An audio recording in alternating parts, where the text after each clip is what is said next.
Welcome back to From My Living Room to Yours. I'm Brenda Soul. I'm the rector at St. Andrew's Episcopal Church in Encinitas, California. Last week, I talked with you a little bit about how weary I was hearing everybody was feeling. So I started paying attention to what lifted me from that sense of weariness.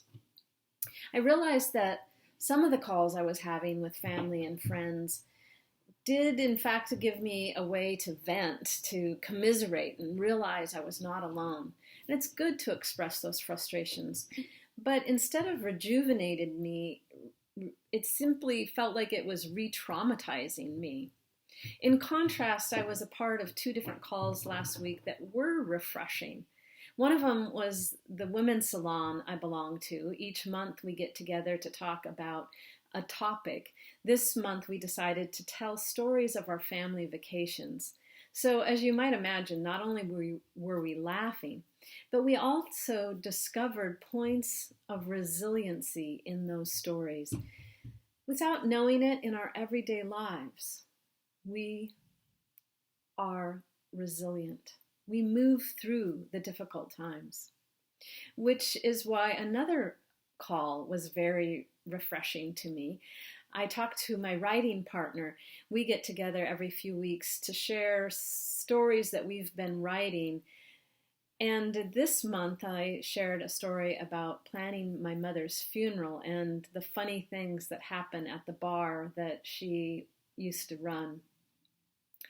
In both cases, as I said, I found hope in the resiliency in our everyday lives. We laughed, but we also felt connected in positive ways. Later in the week, all of this sort of came full circle for me as I listened to an interview with a woman who lives in Navajo land.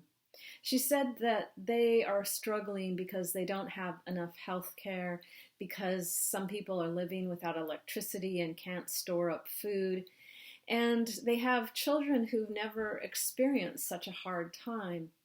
So instead of fighting that, they are turning off the media, they're turning off the news, and resorting to what their tradition has to offer them, which is telling stories.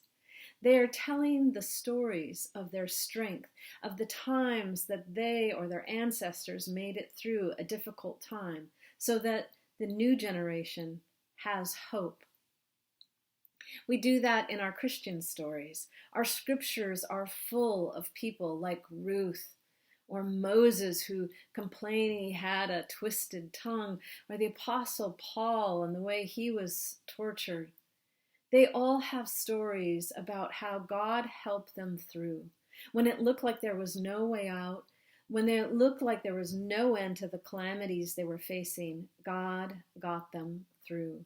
And then they carried on with their everyday lives. So my invitation to you this week is to share your stories, the stories that help you remember and your kids understand that we're resilient, we're strong, and we will get through this. Storytelling is a beautiful way to insert some hope into your life.